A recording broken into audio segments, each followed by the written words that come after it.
siin Tallinn.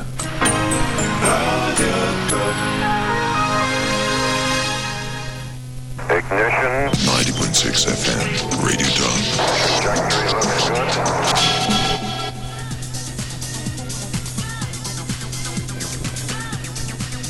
Stuudios on Jüri Liim ja te kuulete Top raadiosaadet Granaadiheitja.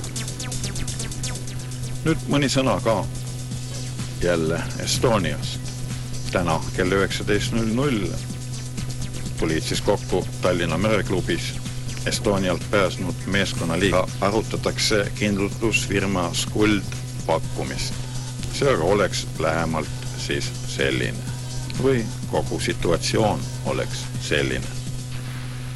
Teatavasti ei ole Estonia meeskonnaliikmed Skuldilt kindlustushüvitust saanud, just meeskonnaliikmed. Reisijate osas olid ju ka omad probleemid. Siin raudselt sorteeriti inimesi ja Balti riikide kodanikud olid tunduvalt kergekaalulisemad. Meie omad said hüvitust välisriikidega, ütleme see Euroopa kodanikka võrreldes 60–65%.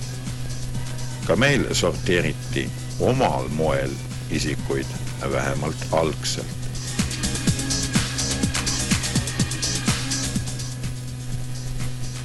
Praegune Skuldi pakkumine on igale pääsnud meeskonnaliikmele 100 000 Rootsi krooni. Hakake nüüd kibekähku arvutama. Praegu arutataksegi klubis, kas nõustuda selle summaga või mitte. Loomulikult soovib ka Skuld saada nõusolekut 90% meeskonnaliikmete käest. Ma usun, et olete nüüd juba veel arvestanud, kui palju see on Eesti kroonides. Ja kuigi meile tundub just meie vaesuse juures see summa olema suur, paljudele isegi kolossaalne, on Euroopa riigid arvamusel, seda on armetult vähe. Inimelu ei ole nii odav ja ohud inimeluga ei ole nii odavad. Ja siiski võib juhtuda, rahvas nõustub selle 100 000 Rootsi krooniga. Üheks põhjuseks on. Paljud on kaotanud juba igasuguse usu ja lootuse. Seetõttu võivadki nõustuda. Võtame, mis pakutakse, muidu järsku ei saa midagi. Ja see on üsna loogiline ja õige arutelu. Ja nii püütaksegi aeg-ajalt asja serveerida. Kui ei ole rahul, siis jääte üldse ilma. Eesti pool, ütleme siis laevafirma esindajad, aga on meeskonnaliikmetele veel lisana pajatanud. Ja seda on mulle rääkinud üsna mitmed. Mis teile veel vaja on? Olge õnnelikud, et eluga pääsesid. Tõsi on, kui nõustutakse selle summaga, siis rohkem midagi loota pole. Kuid ka siin on veel ikkagi võimalusi edasi vaidlusteks. Nii hukkunute omastel, hukkunud meremeestel, hukkunud reisijate omastel kui ka meeskonnaliikmetel, kes pääsesid ja ka need reisijad, kes pääsesid.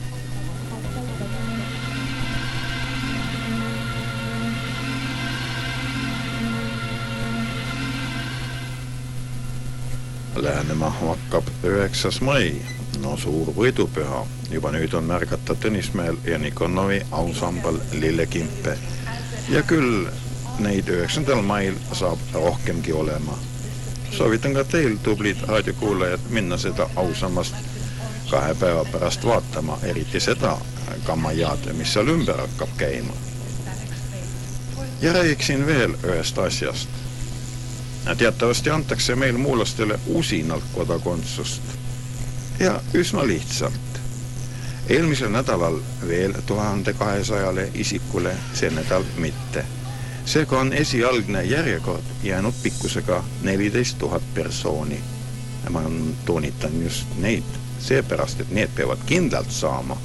Oskavad nad siis midagi või ükskõik, kes nad ka ei oleks. Vastavalt meil valitsevatele oludele on teatud seltskonnad muutunud aiva ülbemateks. Inimesed räägivad mulle ikka ühest ja teisest ja kolmandast. ja sündmustest, mis nendega toimub ja ütlustest, mis neile öeldakse.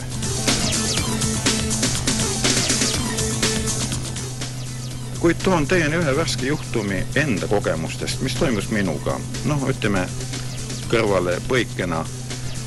Minu jaoks algas Eesti Vabariigi sünd sellega, et meie elu põlisses mai ja Pelgulinnas vajusid sisse käärikud koos arvukate pampudega, täpselt nii nagu laste luuletuses. Maja hõivasid Venemaa korealased.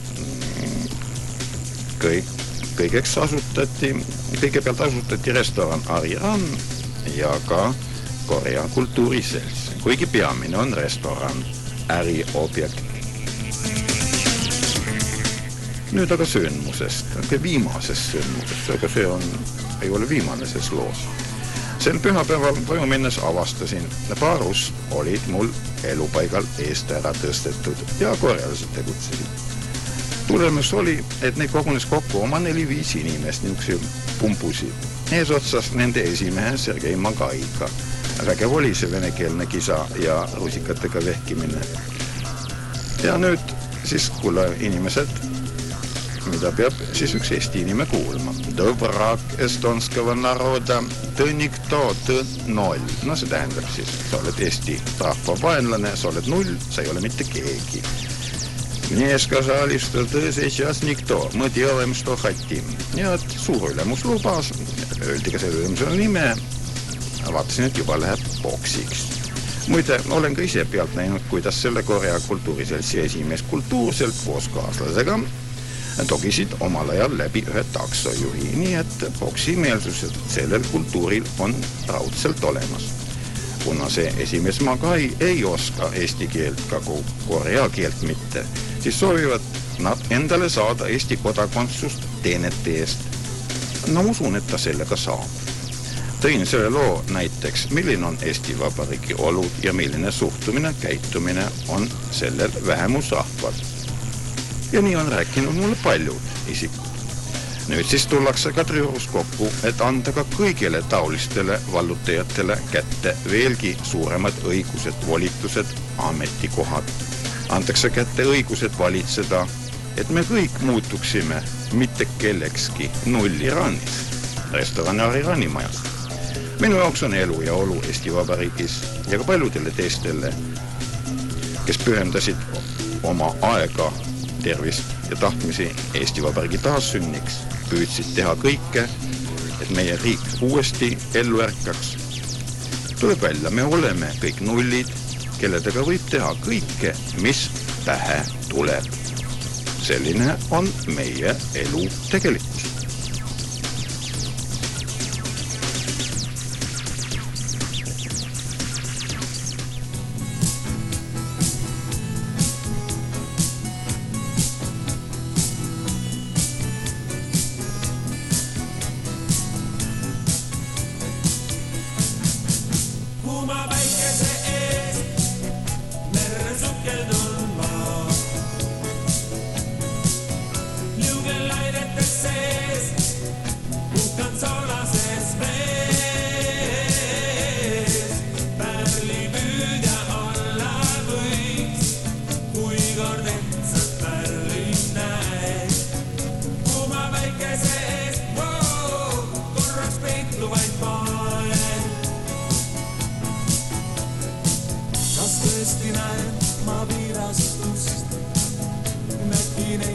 Seal kullases rüüs, tal väikse värv on näiteks peas ja kõnnib nõtkelt lainte peal.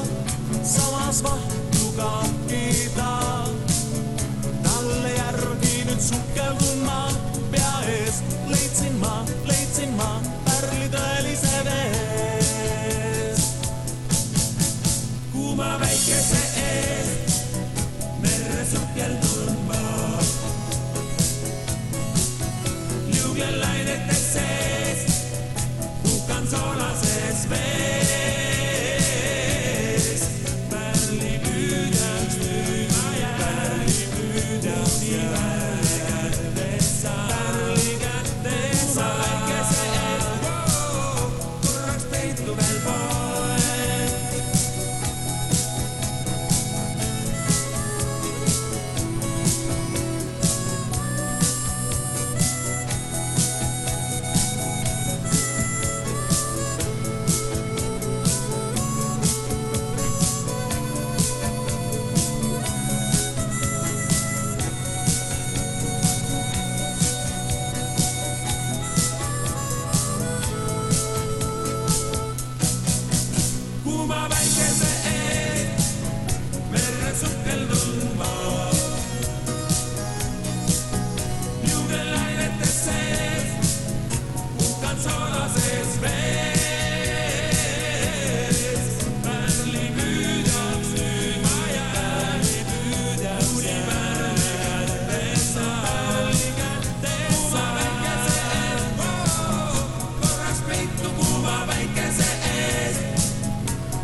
Ignition.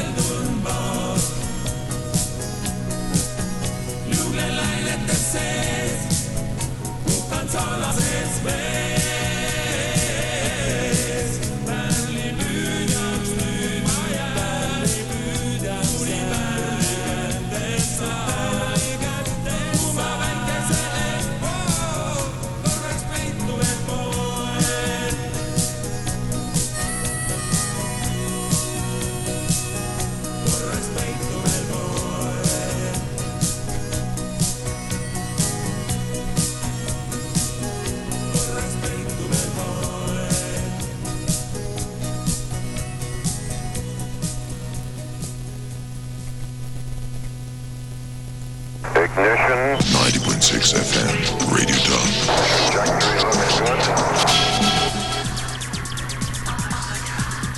Eks see viimane olnud siis näiteks, kuidas meil Eesti Vabariigis laiutab vene keel ja kuidas meie Eesti Vabariigis üritavad valitsema hakata vene rusikad.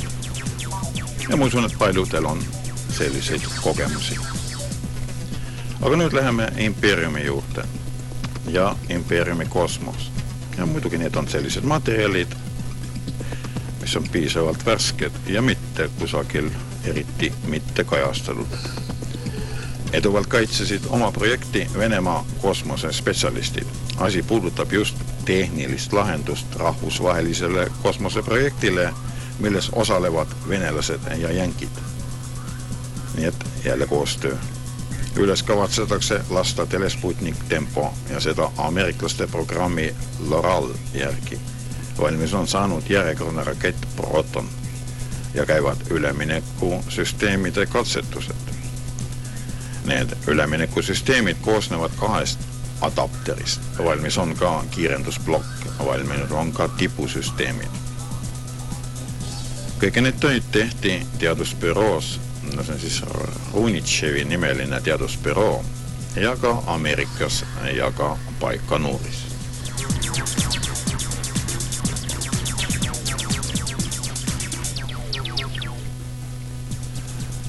Lastakse Telesputnik Tempo üles geotsentrilisele orbiidile. Start aga saab teoks selle aasta juunis. Runitševi mehed koos Ameerika firmaga SS Loral osaleb ka muide Vene-Ameerika ühisfirma ILS, mida see tähendab, no pagan võtta sa kinni. No ükskõik, tähendagu kastu kõrgut ennast. Üheaegselt eelnimetatud toimetamistega on alustatud ettevalmistusi ka teiseks stardiks. Seega saab toimuma märtsis-aprillis 1997. aastal. Siis viib Proton orbiidile Sputniku Telestar 5. No koostöö käib, kuigi seda puhku pooleldi tsiviilvaldkonnas, kuid üles läkitavad militaarringkonnad.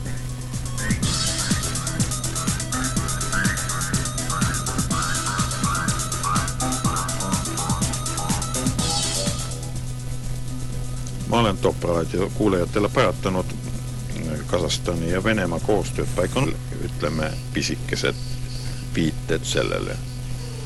Venemaa ja Kasahstan hakkavad siis nüüdsest koos valvama Baikanuuri. Hakkavad seda aga otseselt tegema Kasahstanis ajutiselt viibivad Vene väe piiratud kontingendid. Kas ei ole tuttavad formuleeringud? Ja kui kaua kestavad sellised ajutised viibimised ja kui suured on need kontingendid, eksmeised ja isikud ka muidugi, kes sinna koosseisu kuuluvad, hakkavad siis Baikanuuris tegutsema. Aga militaarringkonnadesse kuuluvad ainult militaarmehed. Vastavad eellepingud tehti valmis juba 1994. aastal. Nüüd siis pandi iile täpp peale ja asi läheb käiku. Sõprusühenduse riikide komitee arvates, kes peab kindlustama turvalisuse ja ka tegelevad nad muide ka riigikaitsega ja seda põhiliselt. Ja selle dokumenti ratifitseerimine siis võimaldab efektiivsemalt tegutseda. Selline oli nende formuleering. No see tähendab organiseerida tugev turvalisus ja Baikanuuri objektide kaitse. Aga kõige olulisem, see pidavat ka võimaldama partnerite vahelist tugevamat siduvust. ka sõjalis-poliitilises liinis ja säilitab ka ühise sõjalise kaitseplatsdarmi. Vägevad formuleeringud. Ma ei ole siin midagi välja mõelnud, vaid täpselt tõlkinud. Inimkeeli see peaks siis tähendama.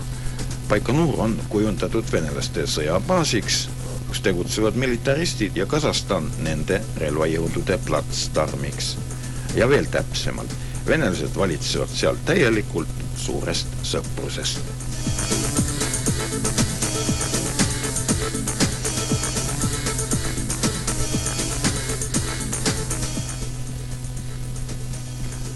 Ja veel siis võidupühast. Võidupüha, ütleme, punapüha on ukse ees. Ja eks Kremli võimud pööra üha rohkem tähelepanu veteranidele, valimised ikkagi ukse ees ja hääli ka ju vaja, olgu ta siis veteran või noor või vana. Kuna marssal Žukovil on sel aastal, täitub siis 100 aastat sünnipäevast, sünniaastast, siis sellest lähtuvalt ilmus tema raamat, see kolmeköiteline mälestused ja mõtisklused. Ostis need raamatud kokku fond 50 aastat võidust. Ka selline fond on seal maal siis olemas. Saadetakse raamatud erinevatesse regioonidesse autasudeks aktivistidele, veteranidele. Kaudselt ma olen seda natukene maininud, siis nüüd mõningad täpsemad andmed. Ega neid eriti palju saadeta, aga siiski mõned kohad ja arvud. Adõgeesse 60 komplekti, 3 köidet on ju, korrutage 3-ga. Baskiiriasse 384, huvitav, kuidas neid seal nii palju on. Burjaatiasse 72, Dagestani samuti 72, Altai kraisse 324, Krasnodari 396, ja nii edasi, ei ole enam mõtet. Te saite lihtsalt aru mastaapidest. Mainitakse ära, et raamatuid saadetakse ka teistesse regioonidesse, sealhulgas ka Baltikumi. Rahva marssali, just niimoodi teda nimetavad, raamatute üleandmine pidavat teoks saama pidulikes oludes. Kuna meil Eestis on ka veteranid üsna aktiivsed, siis jääb üle arvata, kui palju rahva marssali köited siia tuuakse ja millises kohas need pidulikult üle antakse. Huvitav on ainult, milline roll on siin meie tublil ohvitseride liidul, kus on ka palju veterane. Muide, nende liikmed mõni aeg tagasi omale väga tuliselt taotlesid ja väga innukalt taotlesid juubelimedaleid.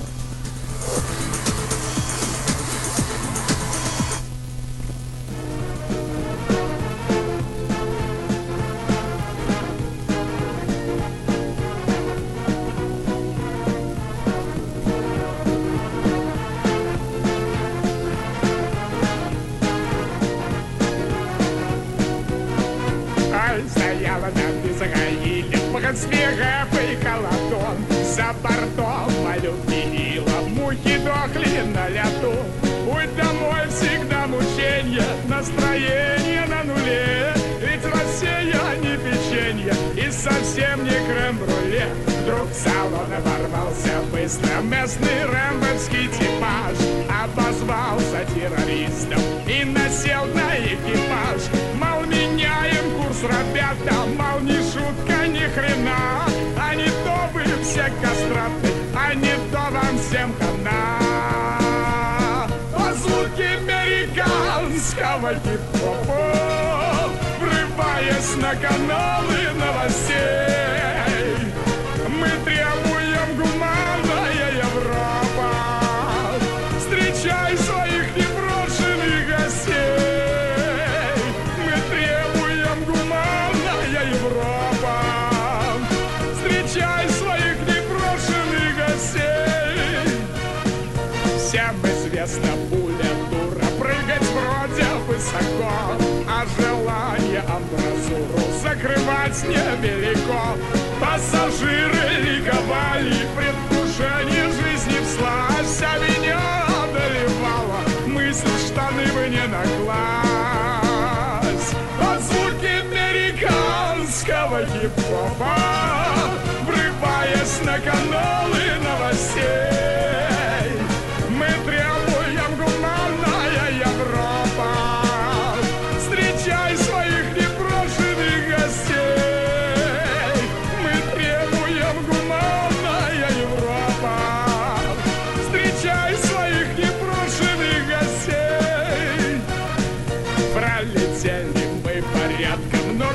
был, как видно, черт. Не давал, увы, посадки ни один аэрофлот. Где ж бездомным приземлиться?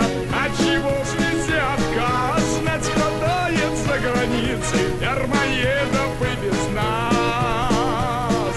Под звуки американского хип-хопа, врываясь на колей, мы требуем гуманная Европа. Встречай своих непрошенных гостей, мы требуем гуманная Европа. Встречай своих непрошенных, Встречай своих неброшенных, встречай своих непрошенных гостей. Siin Tallinn.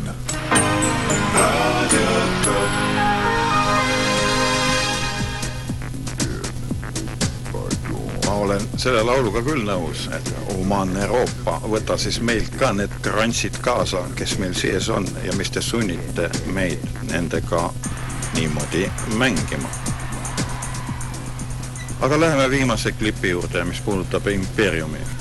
Kaug-Ida sõjaväerinkonna distsiplinaarpataljoni karistusalused võtsid vastu pöördumise, milline oli adresseeritud sõjaväerinkonna kõigile sõjaväelastele.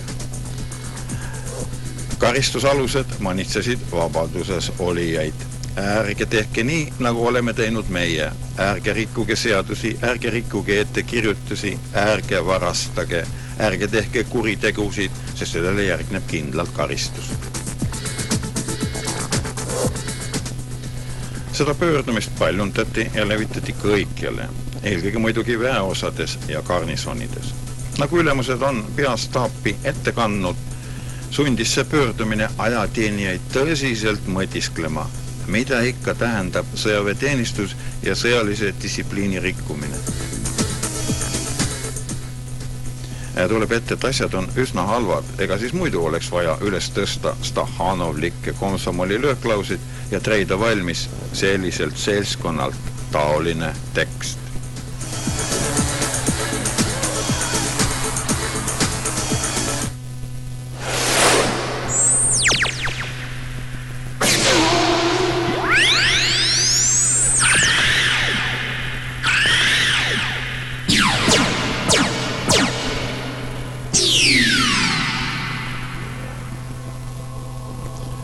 Ja saimegi me seekord saatega ühele poole. Ma tahaks loota, et ma kohtun teiega, lugupeetud top-kuulajad, ka järgmisel teisipäeval. Ilmselt ma olen laisaks muutunud, et ei tee enam teisi saateid, aga no, ega selleks on ka omad põhjused, mida ma ei tahaks hakata nüüd rääkima. Aga loodame, et kõike paremat. Ja nii, et siis kohtume teiega jälle peale valitsuse pressikonverentsi teisipäeval 19.00. Mul oli meeldiv teiega kohtuda ja lõpetuseks siis laulu, sest tõesti on ka meil ilmselt aeg rusikad püsti tõsta. Eks see laul teile ise seda siis pajatab. Nüüd aga olge mõnusad ja head õhtut ja kaunid kevadpäevi.